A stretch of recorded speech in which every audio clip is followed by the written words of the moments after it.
Community. Community. Community. Community. Community. In community, I met Matthew Knowles, Beyonce's father. And he goes, you should run digital strategy for Beyonce. I've worked with many celebrities: Charlotte Tilbury, Taraji P. Henson, Drew Barrymore, Ashley Tisdale, Mindy McKnight. Jenny Hoya is the queen of shorts. She grew from like nothing to 10 million. She was 17 when I first started representing her. And life will try to break you. I just had a will that would not break. The corporate workplace can be a scary, toxic place. All the tropes don't come from nowhere. I had a wonderful job offer, and I got a call that the company was going out of business. I've always felt a little out of place, a little like a fish out of water. Tell me about your earliest memories. When I was homeless in high school, I just wanted to get out. My brother and I would swim on teams where we were like the only black people. Then when I go to school, I get called a white boy. Too foreign for here, too foreign for there, never enough anywhere. I was a divorced single mom with 2 kids under 2, trying to make stuff work. Growing up so poor in the U.S., it was always harder. I grew up originally in Iran. When the revolution happened, guards used to come in our house with machine guns. You can't teach your children resilience. This is In Community with Fahad Khwaja. This episode is sponsored by Shopify. Before we get into the episode, I'd really appreciate if you take a second to hit subscribe now.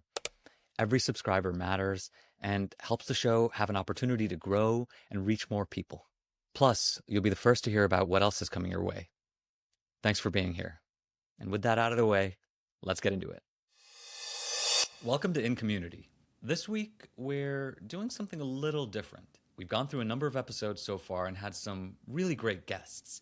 But over the last several episodes that we've done, a few themes have started to come out. One of those is the idea that people have ended up in roles and in places in their lives that they really didn't expect. So today, we're going to try something a little different, and we're going to focus in on those stories. You'll be hearing from leaders, entrepreneurs, and creators who've taken the path less traveled and found that it actually worked out. So with that, we're going to jump right in, starting with Marcus Collins. Marcus told the story of how he grew up and expected to go into engineering, but eventually ended up in music. And then after that, ended up in places that he never would have even dreamed. Here's a little bit of my conversation with Marcus. I found a business partner who, like me, was an ex-engineer who didn't want to do engineering anymore. And he took care of all the business, and I took care of all the music. We were trying to get signed by a label, and we had missed so many close calls, like that we were like this close to getting a deal, then it falls apart. That's just the music industry.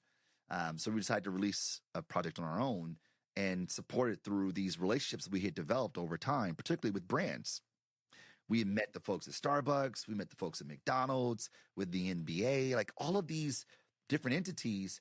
And we were able to get them to support the music through performance. Like we're basically acting like a partner marketing agency more than we were a record label. We didn't know that at the time.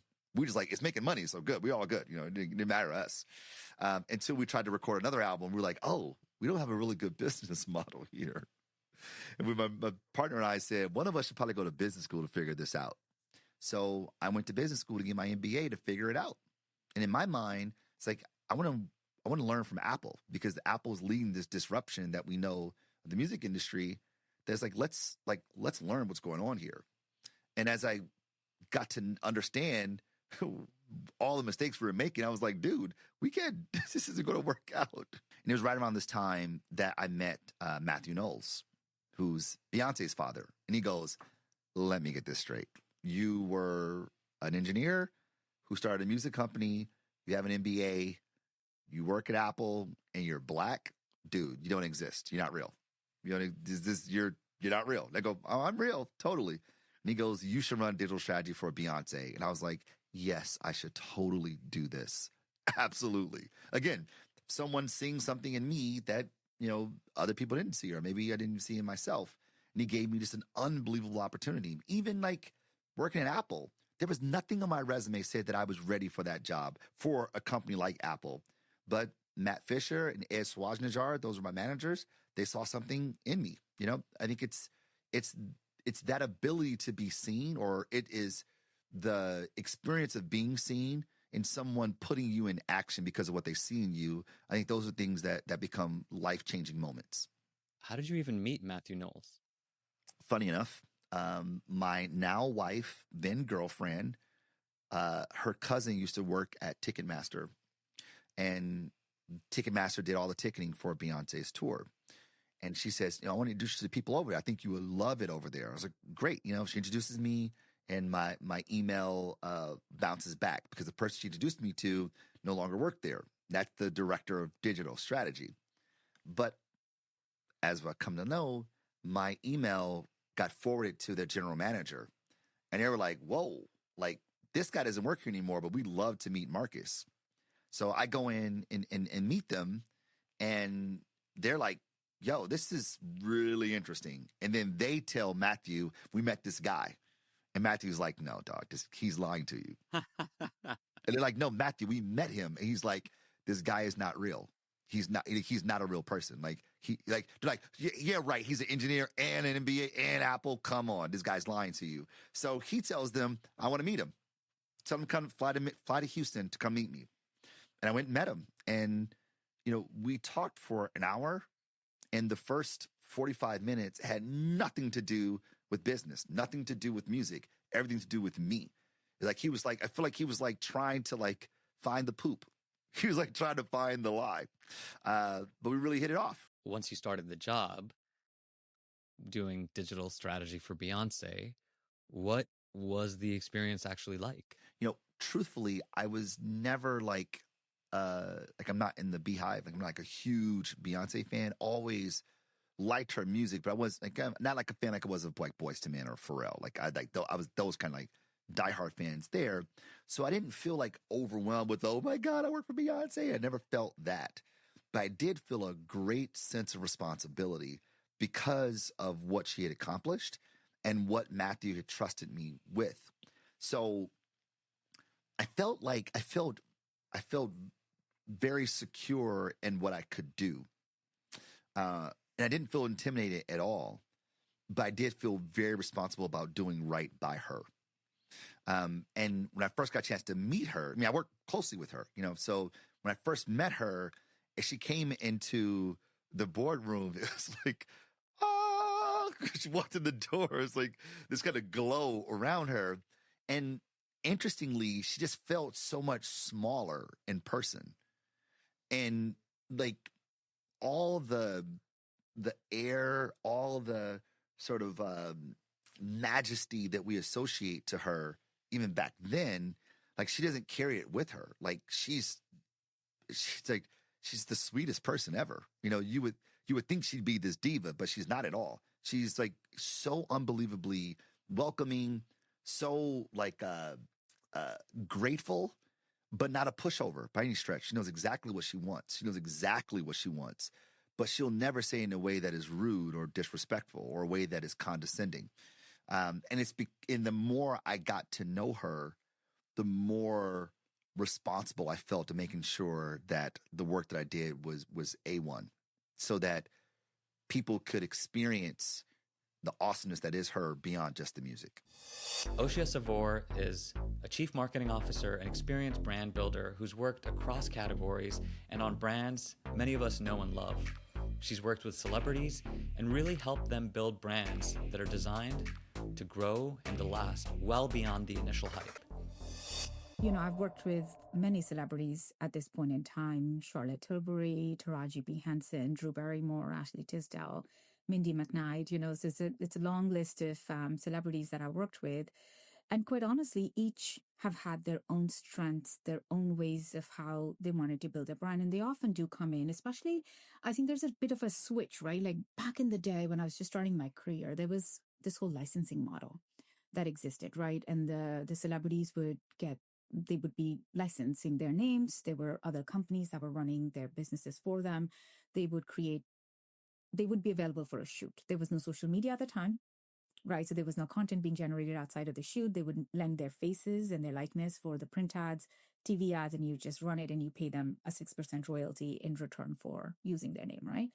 But fast forward now, a celebrity has to do a lot more, right? They have to have a real lifestyle point of view and or solve a real consumer need, right? Because nobody's buying it just because a celebrity is endorsing it. There needs to be real problem solution, right? For instance, for the Drew Barrymore brand, it was all about beauty for real life, right? For Charlotte Tilbury, it was all about Hollywood glamour that could be accessible to anybody, right? At a fairly affordable price compared to what a red carpet look would cost, right?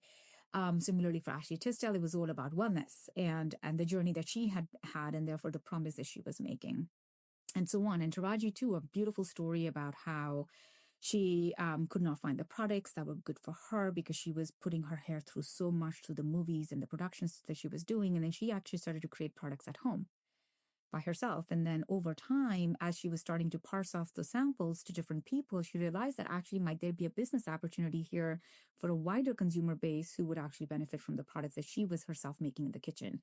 So that then became the inspiration for the products that we launched, right? So I would say, yes, celebrity brands fell.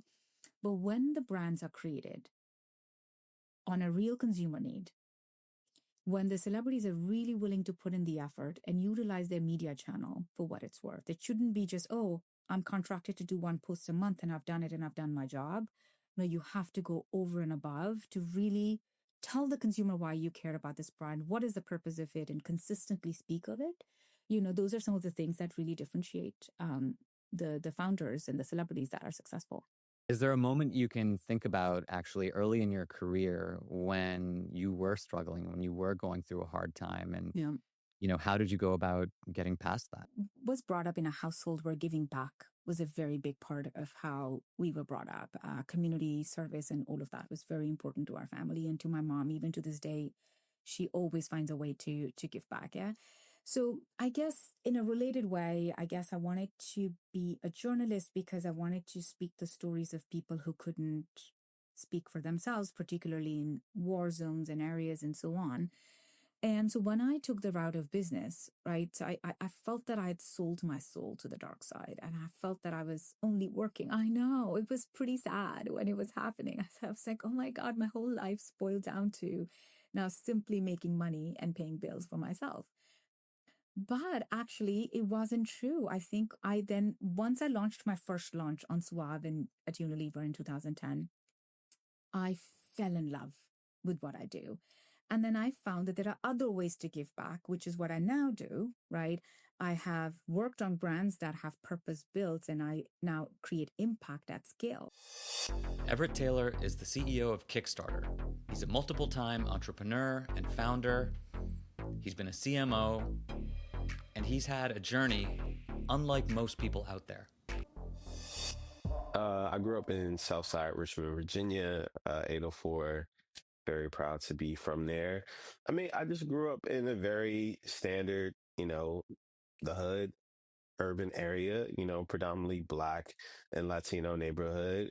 And I just, I experienced a lot of crazy things. I experienced gangs, I experienced drugs, prostitution.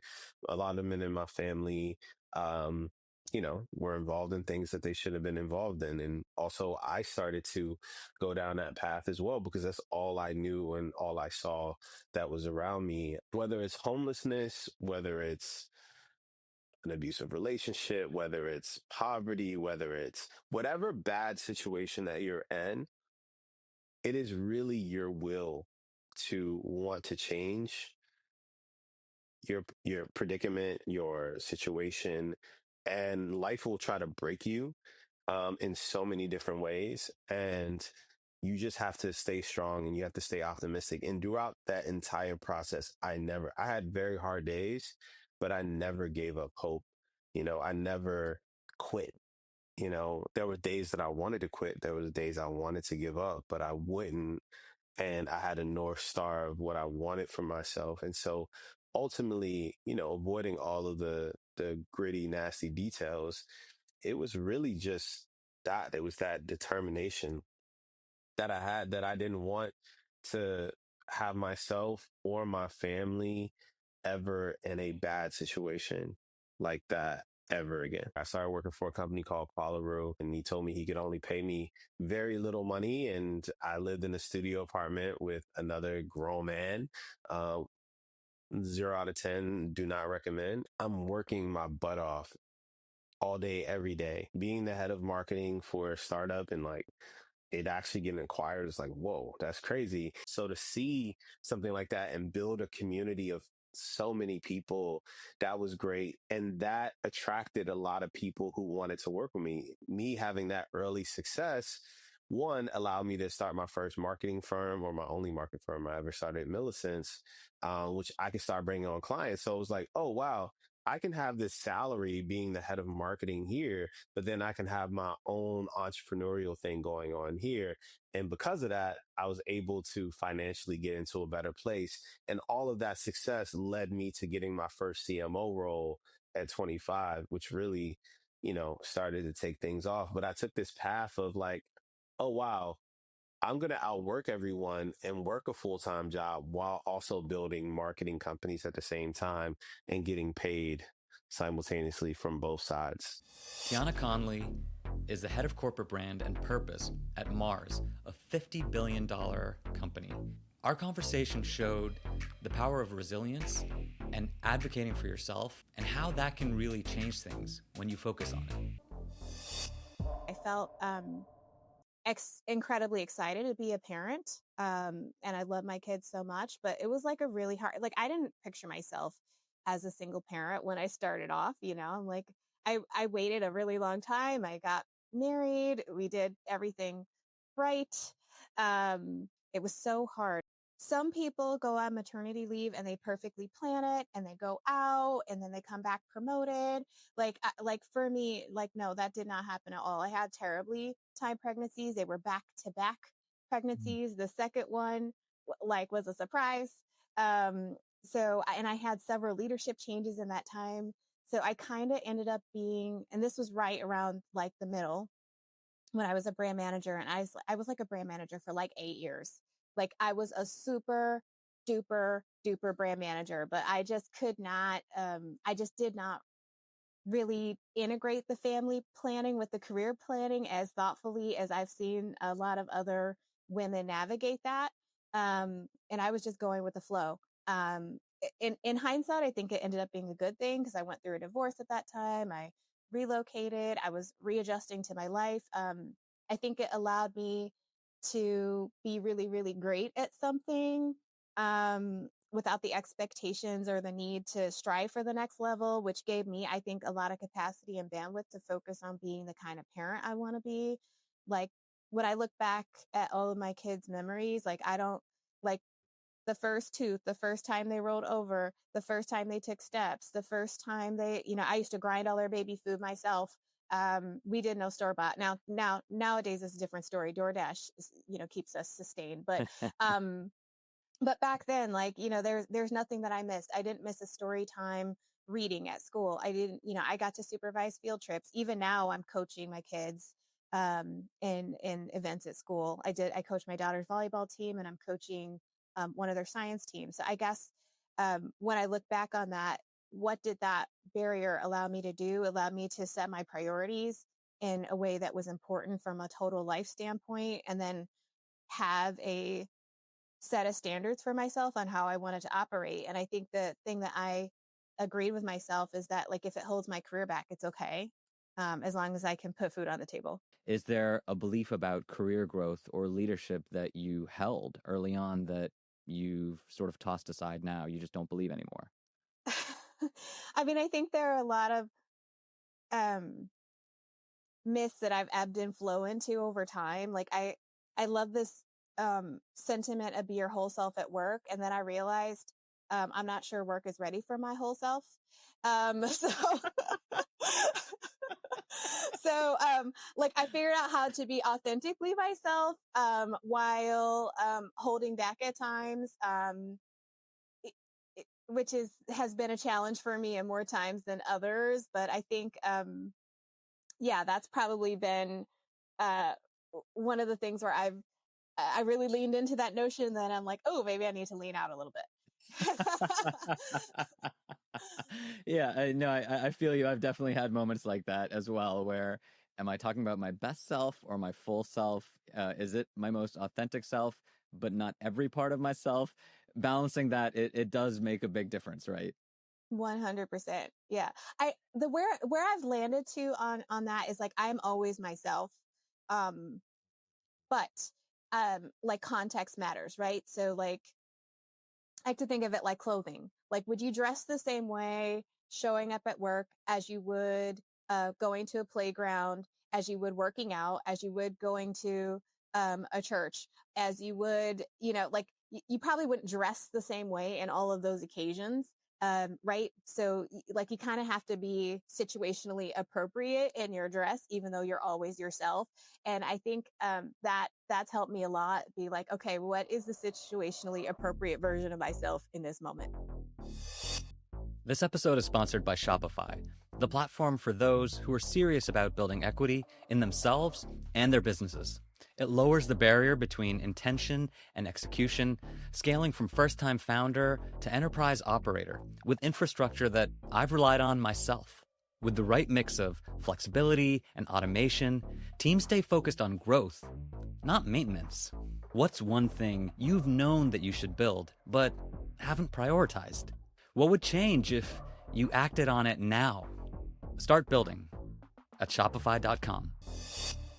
Tyler Chou is the creator's attorney, known for protecting creators out there by making sure that not only are they set up from a legal standpoint, but they're able to build companies that are built to last and eventually can be set up to create empires. So I was in Hollywood for almost 20 years. I worked at studios like Disney, Skydance, and BuzzFeed, as well as some big law firms doing M&A work. About 3 years ago, I had a midlife crisis, and I thought to myself, well, what is my legacy? I've helped so many creatives achieve their creative visions. I've been the lead attorney on 22 feature films. So I started a YouTube channel. When I started my YouTube channel, I was actually still working in Hollywood. I was working at a private equity fund. I didn't tell anyone I had started a YouTube channel. I was actually kind of afraid. I didn't even use my name. I would say I'm Tyler. I never use my last name. When I started, my channel was called The Hollywood Attorney, not The Creator's Attorney. So about a year in, so I had my channel for about a year under the radar. No one really knew because it wasn't that big. I think I had maybe 10,000 subscribers. And then the fund I was with was acquired by MetLife. And my boss, said, don't worry, no changes will be made. But of course, MetLife, after 3 months, took a look at all the numbers and then said, films don't really make any money, do they? So then they shuttered the studios division that I was part of. I was head of business affairs across 3 film companies. And I was laid off. And this was during the WGA and SAG strike. And so there was no jobs out there at my level. I was told by, studios I was too senior, that I should wait. And in that first year when I had my YouTube channel, a lot of creators asked me to represent them. They're like, oh, can you look at my brand deal? Can you, help me figure out this management agreement? And I would always say no because I was working. So I said, you know what, I'm just going to try. Like while I wait, for the strikes to be over, I'm just going to start a law firm for creators and see how it goes. So I started Tyler Chou Law for Creators. And Fahad, it just blew up. I mean, just so many creators needing someone to protect them, having an adult in the room, because these are creators who are very young. I have a handful of clients who are, Jenny Hoyas was 17 when I first started representing her. She's now 20, right? And so these are young creators without anyone kind of going to bat for them and really shielding them against some very predatory players and agreements in the space. There are so many of these kind of tier 3 creators who are out there winging it and doing it on their own. They're sometimes too small to even have representation, right? They're too small for agencies or managers or an attorney.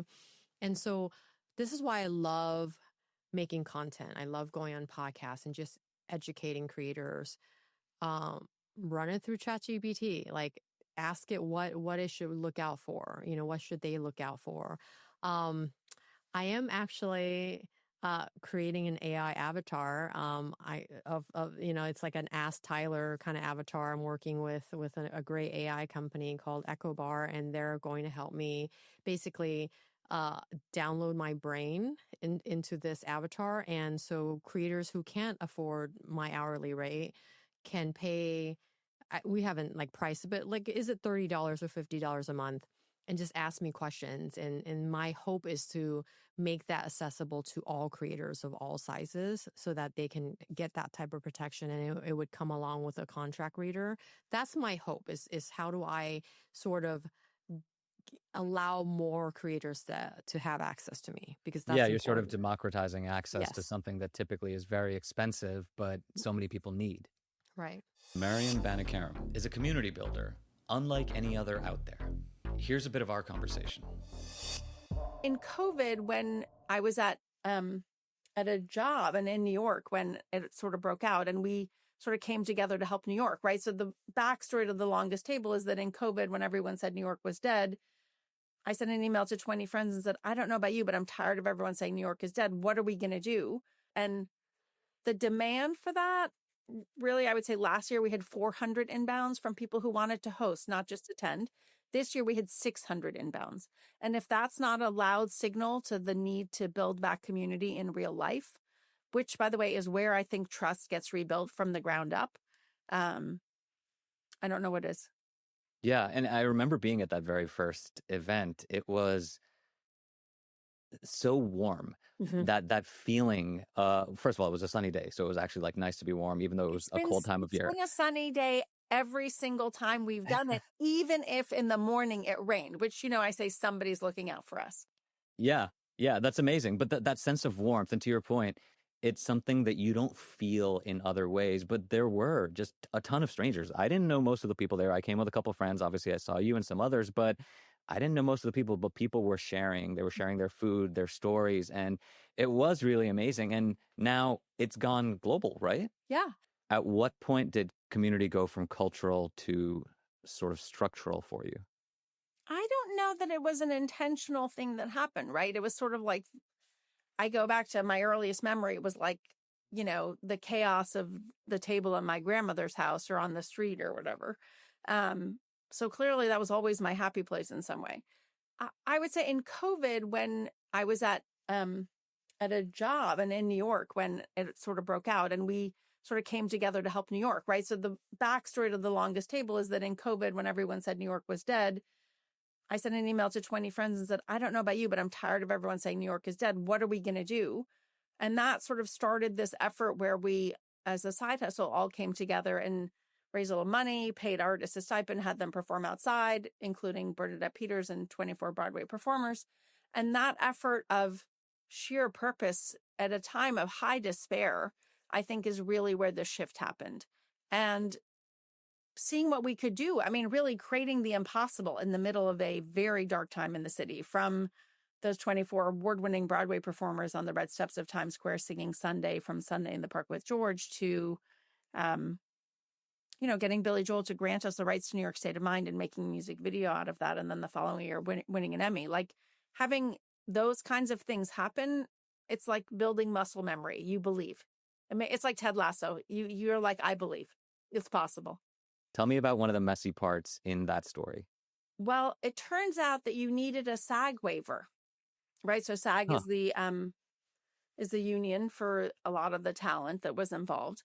And we'd been able to get the song for free. We weren't paying anybody, right? It was a whole thing. So we didn't have the budget to pay for SAG actors and actresses. And we had Idina Menzel, Stephen Colbert, Suzanne Vega, Andy Cohen. I mean, it was an amazing group that we'd been able to pull together. But in order to air it, you needed to have SAG's permission. You either needed to pay SAG or you needed to get permission to have it waived. And we must have tried 6 or 7 different ways, and the team was just banging their head against the wall. And so I started everybody was working whoever they knew. And I then, when I had been in my 20s, I'd worked on Highlander 2, the movie. I reached out to the people I knew from the movie and said, what do you guys think? We were just like trying every different angle. And we got to some people and they said, like, we can give you a minimum rate, but it was still going to be like $30,000, which we didn't have. So we're like, oh my God, it's just like here at the 11th hour, it's just like going to all fall apart. And then honestly, it was like one of those mornings I woke up and I posted on Facebook and I said, I'm looking for somebody to help me get a SAG waiver. And here's the story. And I mean, it was a pretty short email and a few people wrote back. And one of them was part of the ANA and I'd been on the board of the ANA, but somebody from the ANA wrote back and said, I might have an idea for you. And so we had a call and he said, I have somebody who's on the board of the ANA who is a lawyer who works with SAG and negotiates on behalf of all the advertising industry. So I spoke to her. She bought into the idea. She got to, and we solved the problem. Everybody was just giving of their time and energy and their network and social capital to try and make incredible things happen. Zena Arnold started her career in a way that she never would have expected, but with lots of twists and turns along the way, she ended up rising to the top of one of the biggest beauty retailers in the world. I had a wonderful job offer to move to the big city and have a great programmer job. I was going to get paid a ton of money. And a couple months before I graduated, I got a call that the company was going out of business because this was the dot-com bubble bursting. So I graduated in 2001 and I had no idea what I was going to do. I moved back in with my parents in Cincinnati and was kind of moping around the house trying to figure out what to do. And my mom, very, very wise woman, was like, you're not doing this. You've got to get a job. And I said, well, I can't. I'm trying to get a job. I'm pounding the pavement, sending my resume everywhere. No one's hiring right now. No one wants, this computer science role. And she said, oh, okay, that doesn't matter. Like, there's jobs. Like, yeah, I'm going to take you to the mall. Like, figure out, go and find a store that needs your help. And so she dropped me off at the mall and was like, I'm coming back in 2 hours and you better have submitted all of your applications. And so I did, and I got a job at the mall. And at the time, I will say I was feeling crestfallen. Oh my gosh, I've got a degree in computer science. I was supposed to be this hotshot programmer at the startup, and now I'm working at a store in the mall. What's going on? But it was a super formative experience for me, kind of getting to work a sales job, figuring out how to meet your quotas every day. How do you manage all the things that you have to do? It's a funny coincidence that it was actually at a department store there, and I worked at a makeup counter because I've always loved beauty. And so I love telling the story at Sephora because many of the people here have also gotten their start, as makeup artists or working in retail for beauty.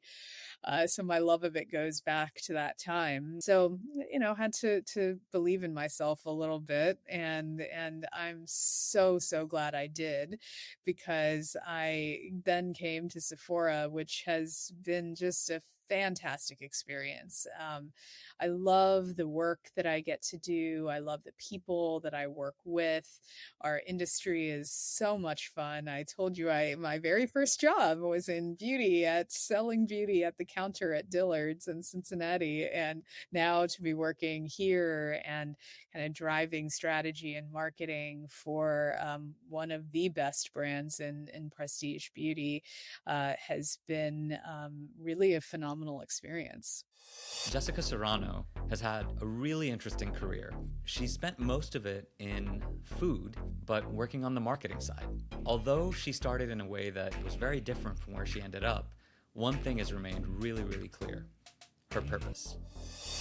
One thing I want to ask you about actually is a little more around the food space, because you spent, most of your career at this point in food. And, I've seen that you've said you got into the food space because people got to eat, but you stayed because of the way that people light up when they talk about their personal rituals with a brand. Is there an example of that you think of when you talk about that? One of the things that we uncovered during my time at Taco Bell also was how many people are absolutely obsessed with that brand. So we kind of called them super fans. And we did what do they call that in research? Immersions, where we actually went into the homes of Taco Bell super fans and we listened to their relationship with the brand. And at the time, I was on a pillar of the business that was called Big Bets or something like that. Like my job was to come up with like really crazy innovations. And so we thought, oh, well, maybe we'll talk to our super fans because they're going to help us to figure out what the next big bet is. And it was a little like of a letdown because what we ended up realizing is that super fans are super ritualistic. Like they will tell you like, I get 3 cheesy burritos and hold the rice and I use 7 sauce packets in this order. And so I find that fascinating and love to listen for when people have a ritual around either the occasion, the memories that they associate with a brand. But in that particular instance, what we ended up realizing is that like super fans are not really into innovation. And for me, that was a big unlock to realize that when you're talking about a mature brand, innovation is about bringing in guests that are looking for something kind of new and different. But super fans tend to actually have a pretty rigid relationship with your brand. But either way, I always love listening to people that have I love to hear for like what relationship do you have with the brands that that I'm working on at the moment, or even from the past. Like I said, I started my career at Nabisco, and so I want to know the way that you eat your Oreo. I always will want to know the way you eat your Oreo. Is there a project in, your marketing career, right? As you got into that ABM, associate brand manager role, that you think first helped you showcase your talent or spread your wings? Is there something that really helped show who you are? Very much so. I feel like I talk about this a lot, but it was really foundational to my career, which is that I launched Diablo sauce at Taco Bell. That was my real first kind of project that I owned soup to nuts. And I was lucky on that one because sauce packets are not something that you sell. They're cost, right? It's essentially ketchup. It's something that you give away. And so I would say it wasn't like a high priority initiative, but my culinary partner had a passion project that he wanted to develop a new sauce for Taco Bell. So they're like, okay, give it to the new girl. And she can work on it with you. And so it wasn't a part of the organization that was like, well, resource, at all the other projects, it's like you do focus groups and there was a whole process for developing something. But for sauce, it was just kind of like, let us know if you guys stumble upon anything fun and we'll consider it. So again, starting with the guests in mind, and this was 2014. So the millennial was actually the target customer. Now we always talk about Gen Z, but back then it was all about capturing the hearts and minds of millennials. And one of the insights was that millennials were really a diverse cohort of consumers who had a very diverse palate and were very open to spice. And the reality was that Taco Bell's sauce was just really not that spicy. So the insight was, how could we develop a sauce that was 3 times hotter than fire? So partnered with my culinary partner, Steve Gomez, on that formulation. And then we had a widget, a spicy sauce, and it needed a name. I named it Diablo. That was a little bit of a controversial decision given, the literal translation of it in Spanish, but was able to kind of bring the organization along and make it happen. And so the reason why that ended up being such a special project was because I didn't really, I had no budget to, again, like market this. And so I launched it on Cinco de Mayo. But one of the things that I did was I shipped it to all of the stores with tape on the boxes that said like, do not open until 5/5. And it was like this mysterious packaging. And I had like little window clings that put on the drive-thrus that said like, something spicy is coming on 5/5. And I worked with the social team. I begged the social team to let me put sauce packets in like FedEx boxes and send it to, back then they were like YouTubers, and just say like, take the Diablo challenge. Like, how many can you eat in a minute? And so the team members got into it, and like people were amped and like ready to try this new sauce on 5/5. and it performed. So it was supposed to be an in and out. It was supposed to be 3 months. But at the end of the 3 months, people were up in arms that Diablo sauce was going away. So we ended up bringing it back. And 10 years later, it's still on the menu. So that is just like today, when I get to go to Taco Bell and order Diablo sauce, for me, that's like, of all the things I've ever launched, I feel the most proud about that one because it was so early in my career and figuring out how to do it without a lot of resources. And it was probably one of the first times that I really felt like I saw the fruits of the labor, what you do it all for, which is today I still love when people tell me like, oh my gosh, I love Diablo sauce. That's my favorite sauce. That's so rewarding.